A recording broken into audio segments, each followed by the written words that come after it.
அனைவருக்கும் வணக்கம். இந்த வீடியோல நம்ம ட்ராக் பண்ற growth ஸ்டாக்ஸ் 93 இருக்குன்னு எல்லா வீடியோலயும் சொல்லியிருக்கேன். ஸோ இந்த வீடியோல ஃபுல்லா ரிவீல் பண்ண போறோம். என்னென்ன ஸ்டாக்ஸ் நம்ம வாட்ச் லிஸ்ட்ல இருக்கு அப்படிங்கிறது. இன்வெஸ்டர் கமெண்ட்ஸ் பார்க்க போறோம். ஸ்டாக் அனாலிசிஸ் பத்தி இந்த வீடியோல என்னோட ஸ்டைல்ல பார்க்க போறோம். Deepak Nitrite, MobiKwik, BDL, Trent, invention knowledge, Angel One, Nazara tech. So இந்த ஸ்டாக்கை பத்தியெல்லாம் இந்த வீடியோல ஃபுல்லா பார்க்க போறோம். ஃபுல்லா வீடியோ பாருங்க. நிறைய புதிய இன்வெஸ்டர்ஸ் வந்து நம்ம சேனலை பார்த்துக்கிட்டு இருக்காங்க. ஃபர்ஸ்ட் யார் வந்தாலும் பிரச்சனை இல்லை, ஒன்றுமே ஷேர் மார்க்கெட் தெரியலைனாலும் பிரச்சனை இல்லை. நம்ம யூடியூப்ல நமக்கு வந்து கமெண்ட் செக்ஷன் போனீங்கன்னா ஒரு மெசேஜ் வந்து பின் பண்ணி வச்சிருக்கோம். ஸோ அதை நீங்கள் செக் பண்ணீங்கன்னா உங்களுக்கு வந்து ஸ்டாக் ரிலேட்டடான எல்லா இன்ஃபர்மேஷனும் இருக்கும். ஷேர் மார்க்கெட் ரிலேட்டடான பிகினராக இருந்தாலும் அவங்களுக்கு தேவையான எல்லா இன்ஃபர்மேஷனும் வீடியோவாகவே இருக்குது, நீங்கள் பார்த்து பயன்பெறலாம். நம்ம இன்வெஸ்டர் வந்து நிறைய கமெண்ட்ஸ் கேட்டிருக்காங்க லாஸ்ட் வீடியோவில். பிடிஎல் ஷேரை பற்றி பார்க்க போகிறோம் இந்த வீடியோவில். அதுக்கப்புறம் ஒரு இன்வெஸ்டர் வந்து சக்தி பம்பில் வந்து 7.3% ப்ராஃபிட் எடுத்துட்டாராம். அதை எடுத்து அப்படியே பிபிஎல்ல என்ட்ரி கொடுத்துருக்கான்னு சொல்லியிருக்காரு. சூப்பர். 7.3% ஒரு 2 நாளில் எடுத்திருக்கான்னு சொல்லியிருக்காரு, இன்ன வீக் டைம்னு. ஸோ சூப்பர், அவங்களுக்கு வாழ்த்துக்கள். ஸோ இன்னொருத்தர் வந்து இன்வென்ச்சர் நாலேஜ் பற்றி கேட்டிருக்காங்க, இந்த வீடியோவில் பார்த்துடலாம். ட்ரெண்ட் பற்றி ஒருத்தர் கேட்டிருக்காரு. ஏஞ்சல் ஒன் பார்க்க போகிறோம். நசாரா டெக் எல்லாம் பார்க்க போகிறோம். இன்னொருத்தர் வந்து 93 ஸ்டாக் என்ன அது கொடுத்தா நல்லா இருக்கும் அப்படின்னு கேட்டிருக்காரு. ஸோ அதை வந்து இந்த வீடியோவில் சொல்கிறேன். அவர் வந்து டெலகிராம் சேனலில் கேட்டிருந்தாரு. பரவாயில்ல, நான் இதிலே சொல்லிடுறேன். டெலகிராம் சேனல்லையும் நான் சொல்லணும்னா சொல்கிறேன், பிரச்சனை இல்லை. அதுக்கப்புறம் இன்னொருத்தர் வந்து பிஎஸ்சி சார் வந்து 171 ஷேர் வச்சிருக்காராம். 2482 வாங்கியிருக்காராம். என்ன பண்ணலாம்னு கேட்டிருக்காங்க. ஸோ பிஎஸ்சியில் நல்ல கம்பெனி தான், கவலைப்பட தேவையில்லை. அமௌண்ட் இருக்கும்போது நீங்கள் கொஞ்சம் கொஞ்சமாக ஆவரேஜ் பண்ணாலே போதும், கண்டிப்பாக அது க்ரோத் ஆகும். எப்போ மார்க்கெட் இப்போ புல்லிஷில் தான் இருக்குது, பட் சின்ன கரெக்ஷனில் இருக்குது பிஎஸ்சி. ஸோ மேக்ஸிமம் நம்ம பாசிட்டிவ் எதிர்பார்க்கலாம். மொபிக்விக் இந்த ஸ்டாக்கை பற்றி கேட்டிருக்காங்க. ஆக்சுவலாக 5% இருக்குது, லாஸாக இருக்குது, ஹோல்ட் பண்ணலாமான்னு கேட்டிருக்காரு. ஆக்சுவலாக இந்த ஸ்டாக்கை பற்றி இந்த வீடியோவில் பார்த்துடலாம். தீபக் நைட்ரேட்டை பற்றி கேட்டிருக்காரு, எப்போ ஆவரேஜ் பண்ணலான்னு. ஸோ அதை பற்றி இந்த வீடியோவில் பார்க்க போகிறோம். ஏஞ்சல் ஒன் ஷேரை பற்றி சொல்லுங்கள் அப்படின்னு 2-3 பேர் கேட்டிருக்காங்க. ஸோ இதை பற்றி இந்த வீடியோவில் ஃபுல்லாக பார்த்துடலாம். 93 ஸ்டாக்கு, அது என்னென்னு இதில் இருக்குது. நான் எல்லாத்தையும் ரீட் பண்ண ரொம்ப டைம் ஆகும். ஸோ இந்த பேஜ் தான், இந்த பேஜ், அதுக்கப்புறம் இந்த 2 பேஜில் இருக்குது. நீங்கள் 1 by 1 எல்லாத்தையும் பார்த்து தெரிஞ்சுக்கலாம். வேணுன்னா நான் வந்து டெலகிராம் சேனலில் அப்டேட் பண்ணுறேன். அடுத்து வந்து தீபக் நைட்ரேட் வந்து இவர் என்ன கேட்டிருக்காருன்னா, எப்போ ஆவரேஜ் பண்ணலாம் அப்படின்னு கேட்டிருக்காரு. ஆக்சுவலாக இது ஆல்ரெடி பாட்டமில் தான் இருக்குது.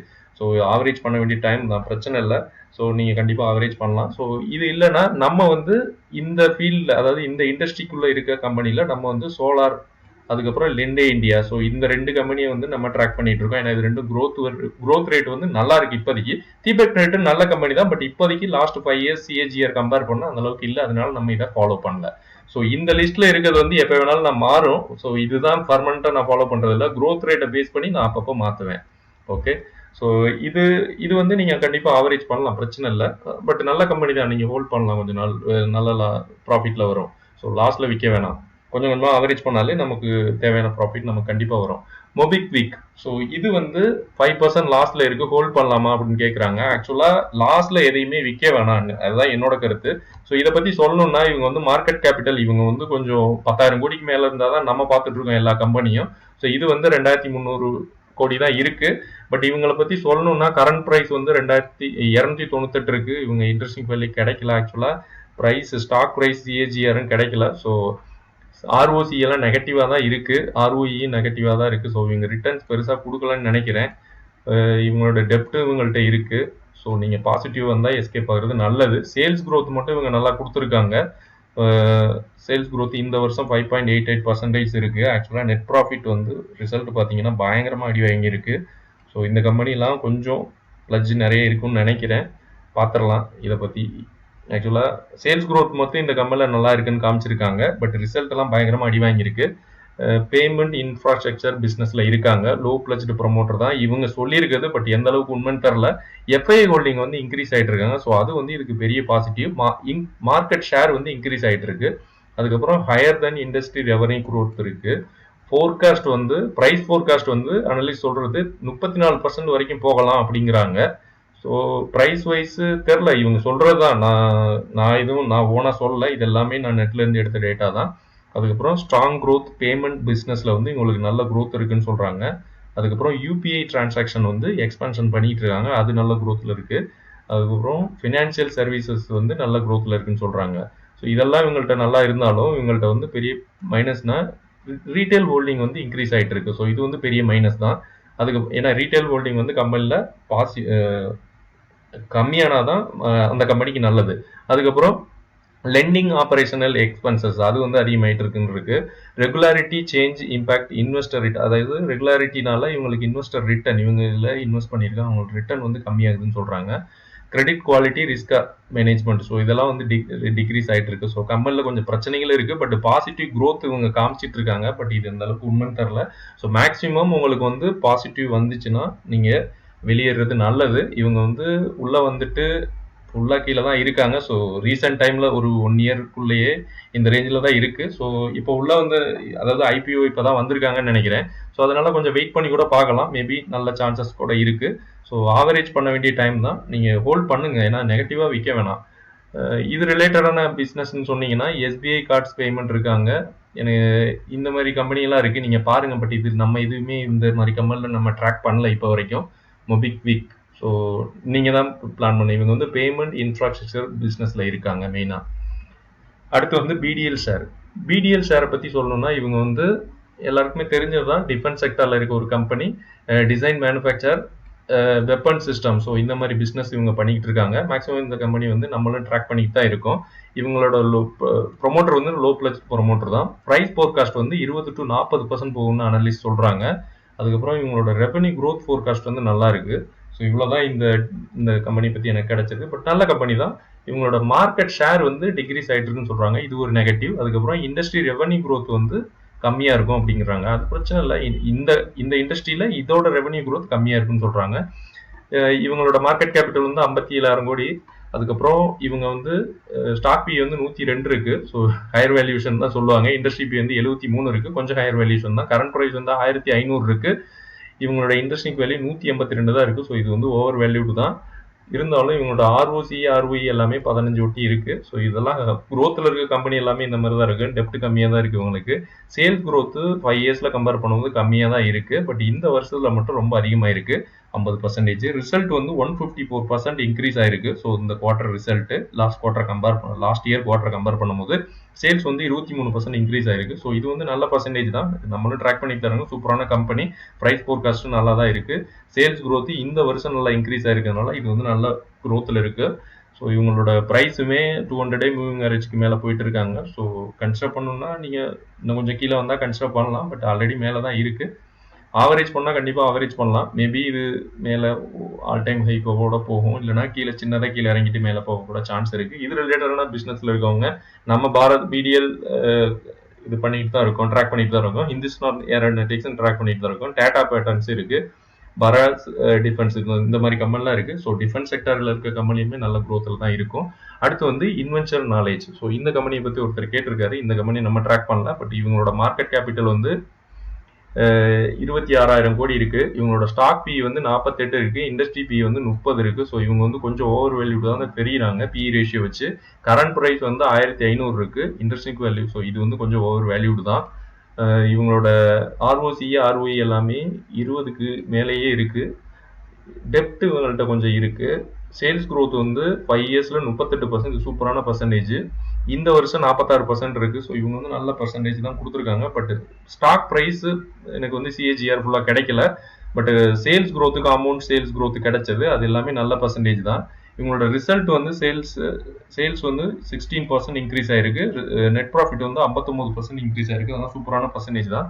கம்பெனி உள்ள என்னென்னு இருக்குன்னு பார்த்துருவோம். இவங்க பிஸ்னஸ் வந்து ஹெல்த் கேர் எக்யூப்மெண்ட் சப்ளைல இருக்காங்க. ஆக்சுவலாக இது ரிலேட்டடான பிஸ்னஸ்ல நம்ம இன்னொரு கம்பெனி ட்ராக் பண்ணிட்டு இருக்கோம், அதை பற்றி பார்த்துடலாம் அடுத்த பேஜில்.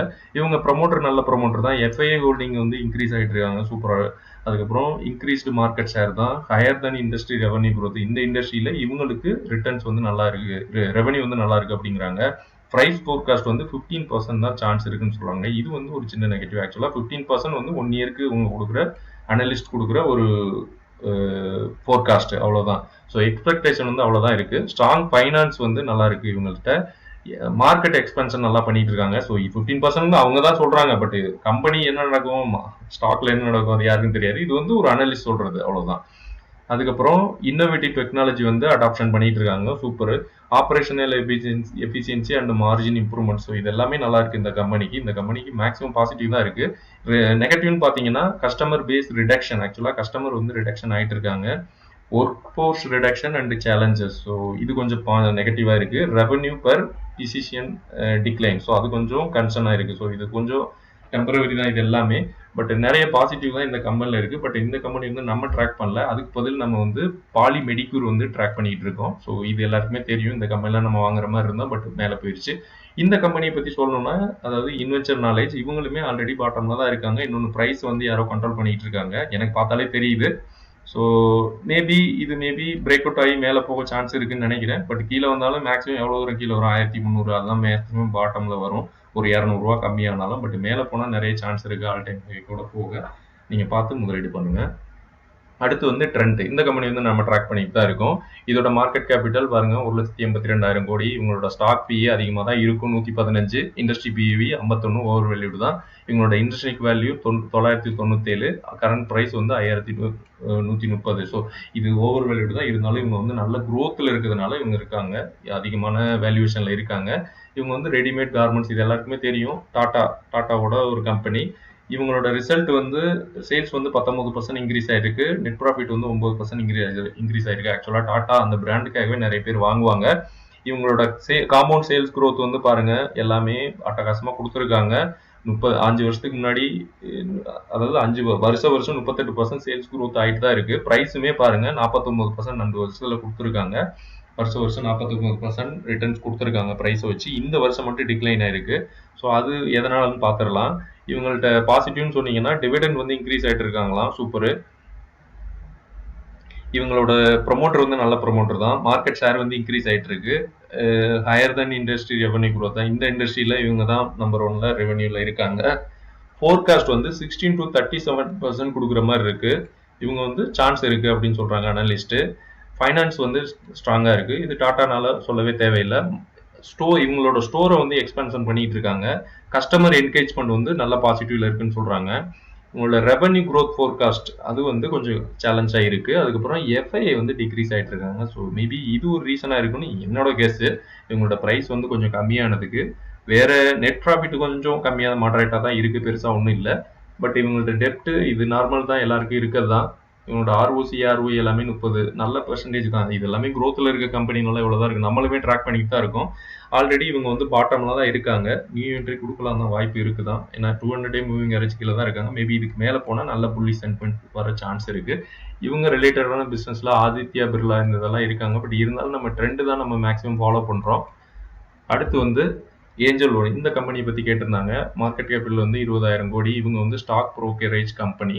ஸோ இவங்களோட கரண்ட் ப்ரைஸ் வந்து 2,222. இவங்களோட இன்ட்ரெஸ்டிங் வேல்யூ இவங்க வந்து அண்டர் வேல்யூடுன்னு நினைக்கிறேன். ஸ்டாக் பிஇ வந்து 20 இருக்கு. இண்டஸ்ட்ரி பிஇ வந்து 15 இருக்கு. ஸோ இவங்க ஓவரால் அண்டர் வேல்யூடு தான். இவங்க கொஞ்சம் டவுன்ல தான் இருக்காங்க. ஆர்ஓசி வந்து 25 இருக்கு. ஆர்ஓஇ வந்து 27 இருக்கு. ஸோ இது நல்ல பெர்சன்டேஜ் தான். டெப்ட் உங்கள்கிட்ட கொஞ்சம் இருக்கு, 3,400 கோடி. சேல்ஸ் வந்து 5 இயர்ஸ்ல 47% கொடுத்துருக்காங்க. இந்த வருஷத்துல 2% தான் கொடுத்துருக்காங்க. ஸோ இது வந்து ஒரு நெகட்டிவ்னு நினைக்கிறேன். நெட் ப்ராஃபிட் வந்து நல்லாவே அடி வாங்கியிருக்கு. சேல்ஸுமே 19% அடி வாங்கியிருக்கு. ஸோ இதுதான் பெரிய நெகட்டிவ். இவங்களோட காம்பவுண்ட் சேல்ஸ் க்ரோத்துமே இந்த வருஷம் தான் பயங்கரமாக அடி வாங்கியிருக்கு. 5 இயர்ஸ் கம்பேர் பண்ணால் 48% இருக்கு. ஸோ கம்பெனியில் பிரச்சனை இருக்கு. 3 இயர்ஸ் ஸ்டாக் ப்ரைஸ் இந்த ஸ்டாக்கை நம்ம மீன்ஸ் ட்ராக் பண்ணல. ஸோ அதனால இதை பார்த்துடலாம். இவங்கள்ட்ட பாசிட்டிவ்னு சொன்னீங்கன்னா இன்க்ரீஸ் எஃப்ஐஐ வந்து அதிகமாக வாங்கிட்டு இருக்காங்க. ரீட்டைல் ஹோல்டிங் வந்து டிக்ரீஸ் ஆகிட்டு இருக்காங்க. ஸோ இது வந்து பாசிட்டிவ் தான். ரீட்டைல் ஹோல்டிங் இன்க்ரீஸ் ஆனால் தான் நெகட்டிவ். லோ பிளஜ்டு ப்ரொமோட்டர் தான். ப்ரொமோட்டர் வந்து அவங்க ஹோல்டிங்ஸ் வச்சு கடன் அதிகமாக வாங்கல. மார்க்கெட் ஷேர் வந்து இன்க்ரீஸ் ஆகிட்டு இருக்கு. ஸோ இது பாசிட்டிவ். ஹையர் தென் இண்டஸ்ட்ரி ரெவன்யூ. இந்த இண்டஸ்ட்ரியில இவங்களுக்கு ரெவன்யூ க்ரோத் நல்லா இருக்குன்னு சொல்றாங்க. ஃபோர்காஸ்ட் வந்து 27 to 35% சான்ஸ் இருக்குன்னு சொல்றாங்க இந்த வருஷத்துக்கு. ஸோ இது அனலிஸ்ட் சொல்றதுதான். ஸோ இதை நம்பி நீங்க முதலீடு பண்ணோம்னா நீங்க ஓன் அனாலிசிஸ் பண்ணுங்க. அதுக்கப்புறம் எக்ஸ்பான்ஷன் அது வந்து நான் மெட்ரோ ஏரியாஸ். அதில் வந்து 90% நியூ கிளைண்ட்ஸ் வர்றாங்களாம். ஆக்சுவலாக இவங்க வந்து ப்ரோக்கரேஜ் கம்பெனினால இப்போ நானுமே ஏஞ்சல் ஒன் தான் யூஸ் பண்ணிட்டு இருக்கேன். நல்லா தான் கொடுத்துட்டு இருக்காங்க சர்வீசஸ். அதுக்கப்புறம் மியூச்சுவல் ஃபண்ட் வந்து இன்வெஸ்ட் பண்ணிட்டு இருக்காங்க. அது வந்து நல்ல க்ரோத்தாக இருக்கு அப்படின்னு சொல்றாங்க இந்த கம்பெனியில். அதுக்கப்புறம் டெக்னாலஜி அட்வான்ஸ்மெண்ட் அது நிறைய பண்ணுறாங்க. நானுமே பார்க்குறேன், என்னோட சார்ட்டெல்லாம் பார்க்குறது, அதெல்லாம் வியூன்ஸ்லாம் எனக்கு யூசர் ஃப்ரெண்ட்லியாக இருக்குது. Client satisfaction. ஸோ அது கன்ஃபார்ம் தான். என்கிட்ட கேட்டால் ஏஞ்சல் ஒன் தான் நல்லா இருக்கு இப்போ வரைக்கும் நான் பார்த்ததுல. இவங்களோட நெகட்டிவ்னு சொன்னா டிக்ரீஸ்டு ப்ரொமோட்டர். ஸோ இதனால தான் பிரைஸ் வந்து நல்லா அடி வாங்கிட்டு இருக்கு. ப்ரொமோட்டர் வந்து ஷேரை வந்து விற்கிறாங்க நிறைய. அதுக்கப்புறம் இன்க்ரீஸ்டு ஆபரேஷனல் காஸ்ட் அது இன்க்ரீஸ் ஆகிட்டு இருக்குன்னு சொல்றாங்க. ஸோ இதனால பிரைஸ் வந்து அடி வாங்கியிருக்கு. டிக்ளைன் கிளைண்ட் அக்விசிஷன் வந்து கம்மியாயிட்டு இருக்குன்னு சொல்றாங்க. ப்ரொமோட்டர் சேல்ஸ் செல்லிங் வந்து பெரிய நெகட்டிவா இருக்கு இந்த கம்பெனிக்கு. ஸோ நம்ம கண்டுபிடிச்சாச்சு, இதுதான் பெரிய நெகட்டிவ். மேபி அதனால பிரைஸ் வந்து நல்லா அடி வாங்குதுன்னு நினைக்கிறேன். ரிசல்ட்டுமே பேடாக கொடுத்துருக்காங்க. இது வந்து சொன்னா இவங்க வந்து ஆல்ரெடி பாட்டம்ல தான் இருக்காங்க.